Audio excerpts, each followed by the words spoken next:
नमस्कार दोस्तों, मेरा नाम है विजय कुमार। आप देख रहे हैं कॉमिक्स पिटारा चैनल को। तो चलिए दोस्तों, तुलसी कॉमिक्स की शानदार स्टोरी को शुरू करते हैं, जिसका नाम है आग का फूल। तो आप देख सकते हैं इसका कवर पृष्ठ, जो कि कुछ इस तरह का है। तो चलिए इसकी शानदार स्टोरी को हम शुरू करते हैं। नहीं, छनाक। ओह, मैं राजकुमारी रूपा को अपनी बनाकर ही रहूंगा, लेकिन अब यह संभव नहीं है कुमार। तुम स्वयंवर के नियमानुसार हर प्रतियोगिता हार गए हो। अब तो राजकुमारी रूपा उन दोनों राजकुमारों में से किसी एक की होगी जो कल अंतिम प्रतियोगिता के लिए कांति नगर राज्य के जंगलों में जा रहे हैं। उनमें से जो भी सबसे बड़ा और भयंकर जानवर का शिकार करके लाएगा, वही राजकुमारी का पति होगा। नहीं, मैं ऐसा हरगिज नहीं होने दूंगा। मैं उन दोनों राजकुमारों को मौत के घाट उतार कर राजकुमारी को हासिल कर लूंगा। आप उन दोनों राजकुमारों की हत्या कर डालोगे? हाँ, मैंने सब इंतजाम कर लिया है। कल उन दोनों राजकुमारों को वन में शिकार नहीं, मौत के दर्शन होंगे, और मौत भी ऐसी जिसे देखकर स्वयं मौत भी कांप उठे। ओह, अगले दिन ये तुम्हारी अंतिम प्रतियोगिता है राजकुमारों। तुम में से जो भी इस प्रतियोगिता में सफल होकर लौटेगा, राजकुमारी का हाथ हम उसी के हाथ में सौंप देंगे। अब जाओ ईश्वर का नाम लेकर। इधर जंगल में सब ठीक है ना सरदार? जी हाँ राजकुमार। वो देखिए, ओह, ये अपना काम तो ढंग से कर देगा। हाँ जी हाँ, ये बहुत ही भयंकर गैंडा है, और साथ ही इसको एक अत्यधिक नशीली औषधि पिला दी है। ये पूरी तरह मदमस्त है। अब यहाँ से छूटते ही ये साक्षात मौत बन जाएगा। शाबाश, अपने आदमियों के साथ तैयार रहो। वे दोनों इस जंगली रास्ते से अवश्य निकलेंगे।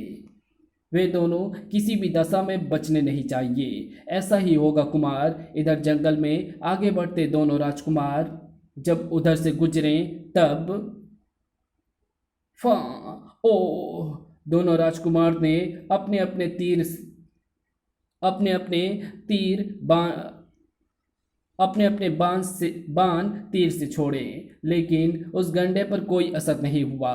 कोई कुछ समझ पाता उससे पहले ही भड़ाक, गेंडा दूसरे राजकुमार को कुचल पाता उससे पहले ही। ओह, फा ओह, साए, उफ, मैं इस तरह इससे अधिक देर तक नहीं बच सकता। वो चट्टान शायद मुझे बचा सके। फा और गे और गेंडा सीधा चट्टान से जा टकराता है। धड़ाक। उफ, लगता था जैसे इससे जान बचाना मुश्किल था। उठो मित्र। आह, मुझे अफसोस है मित्र कि तुम प्रतियोगिता में भाग नहीं ले सके। मैं इस प्रतियोगिता के लायक नहीं दोस्त। मैं राजकुमारी के लायक नहीं। राजकुमारी तुम्हारी है दोस्त, सिर्फ तुम्हारी। शाबाश कुमार, तुमने साबित कर दिखाया कि तुम वीर के साथ साथ दयालु भी हो। ऐसे व्यक्ति को हम हमारे दामाद के रूप में अत्यंत प्रसन्न होंगे। ऐसे व्यक्ति को हम हमारे दामाद के रूप में पाकर अत्यंत प्रसन्न होंगे। हम जल्द ही तुम्हारे पिता से बात करके तुम्हारे और राजकुमारी की विवाह की तैयारी करवाते हैं। धन्यवाद महाराज। इधर राजकुमार जय सिंह, आखिर आप मानने को तैयार क्यों नहीं कि राजकुमारी रूपा आपकी किस्मत में नहीं? अगर राजकुमारी मेरी नहीं हुई तो मैं उसे किसी की भी नहीं होने दूंगा। मौत की नींद सुला दूंगा मैं उसे। अब मुझे कोई नहीं रोक सकता। अब राजकुमारी की हत्या करना ही मेरा मुख्य उद्देश्य है। मैं राजकुमारी को ऐसी मौत मारूंगा कि मौत भी मौत के लिए तरसेगी। मुझे इसके लिए नागों की सहायता लेनी होगी। ये विश्व का सबसे तेज विष है राजकुमार, लेकिन इसे खाकर प्राणी एकदम मृत्यु को प्राप्त नहीं होता। जिसके शरीर में ये विष पहुंच जाए, वो वर्षों तक जल बिन मछली की भांति तड़पता रहता है। किसी भी औषधि से ये विष उतरता नहीं। इसकी बस एक ही काट है, और वो है आग का फूल। आग का फूल? हाँ, आग का फूल। लेकिन आग के फूल को प्राप्त करना असंभव कार्य है। वो जिस जगह पाया जाता है उसे मौत का पर्वत कहा जाता है, जहाँ कदम कदम पर मौत पाई जाती है। ये लो नागू, तुम्हारा पुरस्कार। अब इस जहर को किसी तरह राजकुमारी रूपा के शरीर में पहुंचाना है। ये कार्य मेरे लिए अधिक कठिन नहीं है। जल्द ही 20,000 स्वर्ण मुद्राएं मुझे करना क्या होगा? इस शीशी में भरे द्रव्य को किसी पेय पदार्थ में मिलाकर राजकुमारी को पिलाना होगा। क्या है इस शीशी में? तुम इस शीशी की नहीं, इस थैली की चिंता करो। हाँ, आप शायद ठीक ही कह रहे हैं। आपका काम आज ही हो जाएगा। शाबाश। और वो राजमहल में पहुंचता है और एक गिलास में उस द्रव्य को मिला देता है और उसे लेकर राजकुमारी के पास पहुंचता है। राजकुमारी वो गिलास से राजकुमारी गिलास से भरे द्रव्य को पी जाती है। आह, कितना सुंदर राजकुमार है। तभी ओह, और राजकुमारी के हाथ से वो फोटो नीचे गिर जाता है और वो भी धड़ाम से नीचे गिर जाती है। और वो बेसुध और वो जलबिन मछली की भांति तड़पती हुई बाहर निकलती है। जल्दी पूरे महल में तूफान मच गया। क्या हुआ राजकुमारी को? पता नहीं महाराज, आप स्वयं चलकर देखिए। राजवैद्य को बुलाओ तुरंत। पल भर में जैसे पूरा राजमहल राजकुमारी के कक्ष में जमा हो गया था। वैद्य जी, कुछ तो कहिए, क्या हुआ है राजकुमारी को? हम अपनी तरफ से पूर्ण प्रयत्न कर रहे हैं महाराज। काफ़ी प्रयत्नों के पश्चात, क्षमा करें महाराज, हम अपनी तरफ से पूरी कोशिश कर चुके हैं, परंतु हम सफलता के नज़दीक नहीं पहुंचे हैं और मुझे इसकी आशा भी नहीं दिखती। आप क्या कह रहे हैं वैद्य जी? राजकुमारी को अब कोई नहीं बचा सकता महाराज। वो किसी भी समय मृत्यु को प्राप्त हो सकती है। नहीं, यही सत्य है महाराज, कटु सत्य। ओह, राजकुमार नरेश भी राजकुमारी की दशा देखने वहां पहुंच चुका था। जो भी इस राजकुमारी के शरीर में पहुंचा है वो राजकुमारी ने स्वयं तो पिया नहीं होगा, फिर किसने दिया राजकुमारी को विष? मुझे पता लगाना होगा। राजकुमार नरेश ने राजकुमारी के सभी दास दासियों से पूछताछ करनी आरंभ कर दी। आखिर मुझे क्षमा करे राजकुमार, मैं 20,000 स्वर्ण मुद्राओं के लालच में अंधा हो गया था। वो कौन था? राजकुमार जय सिंह। जय सिंह, मैं तुझे जिंदा नहीं छोड़ूंगा कमीने। जय सिंह।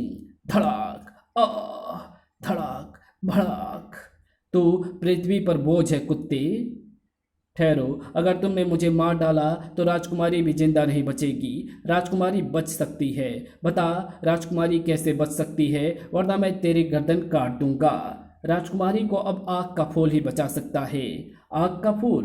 हाँ, अगर आग के फूल की औषधि बनाकर राजकुमारी को खिला दिया जाए तो उसके प्राण बचाए जा सकते हैं। कहाँ पाया जाता है आग का फूल? मौत के पर्वत पर। मौत का पर्वत? ये मौत के पर्वत की तरफ जा रहा है। अब ये जिंदा नहीं बचेगा। इधर राजकुमारी रूपा मरेगी और उधर ये। आग का फूल लेने जा रहे हो तुम? हाँ महाराज, जो विष राजकुमारी के शरीर में दौड़ रहा है उसका बस एक ही इलाज है, वो है आग का फूल। लेकिन आप यही कहना चाहते हैं ना महाराज कि आग के फूल को लाना असंभव है, क्योंकि जिस पर्वत पर वो उगता है उसे मौत का पर्वत कहा जाता है, यही ना? हाँ पुत्र, हम यही कहना चाहते हैं। हम नहीं चाहते कि तुम मौत के मुंह में जाओ। मैं अवश्य वहां जाऊंगा महाराज, क्योंकि मैं रूपा को अपनी पत्नी मान चुका हूं और अपनी पत्नी के जीवन की रक्षा करना मैं अपना कर्तव्य समझता हूं। जल्द ही मौत के पर्वत पर। अचानक, ओह, उफ, जल्द ही मैंने कुछ नहीं किया तो मेरी मौत निश्चित है। और वो पास ही पड़े पेड़ पर छलांग लगाकर उसके टहनी को पकड़ लेता है और उसका घोड़ा पूरा का पूरा दलदल में समा जाता है और वो पेड़ के एक दूसरे टहनी का सहारा लेते हुए जमीन पर नीचे सुरक्षित उतर जाता है। रात हो गई। अब मुझे आग के फूल के स्थान का पता लगाने में आसानी होगी। वो उधर। और जैसे वो आगे बढ़ता है, उफ, यहाँ तो चारों तरफ आग ही आग है। मैं इसके बीच उगे फूल तक कैसे पहुँच पाऊंगा? तभी ची, इतने भयंकर पक्षी!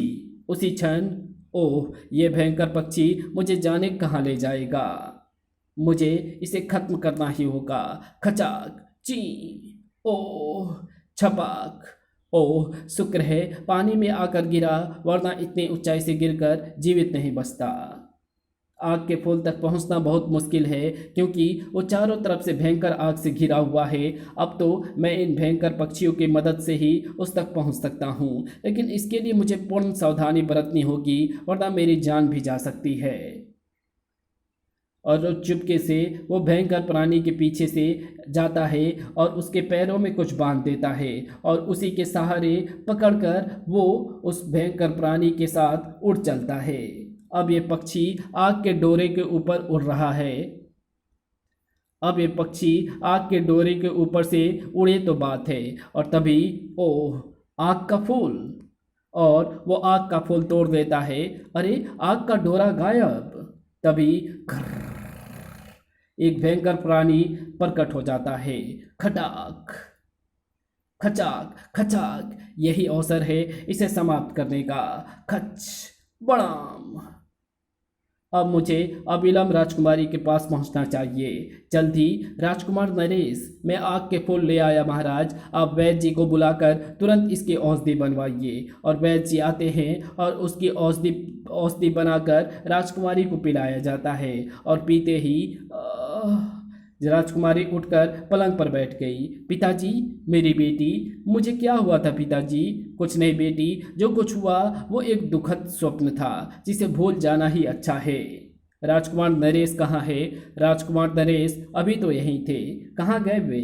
राजकुमार नरेश, यही वो हाथ थे ना जयसिंह जिसने राजकुमारी को बेच दिया था। मुझे मुझे क्षमा कर दो, मुझे क्षमा कर दो। क्षमा? तुझे क्षमा करना तुझे क्षमा करना क्षमा का अपमान करना है। तुझे दंड मिलना ही चाहिए। खचाक, तेरा यही दंड है दुष्ट। तो जब जब अपने कटे हुए हाथ को देखेगा तब तब तुझे अपने पाप याद आएंगे। आ, आ, क्षमा करना महाराज, मैं जरा अपने दुश्मन को सबक सिखाने गया था। गर्व है हमें तुम पर। हम आज ही तुम दोनों की विवाह का मुहूर्त निकलवाते हैं। फिर एक अच्छा सा मुहूर्त देखकर राजकुमार नरेश और राजकुमारी रूपा का विवाह कर दिया गया। इसी के साथ ये कहानी यही समाप्त होती है। तो आपको ये वीडियो कैसी लगी? अगर आपको ये वीडियो पसंद आई हो तो इस वीडियो को लाइक शेयर कमेंट ज़रूर कर देना। चैनल पर नए हो तो चैनल को सब्सक्राइब जरूर से कर देना। Thanks for watching my video.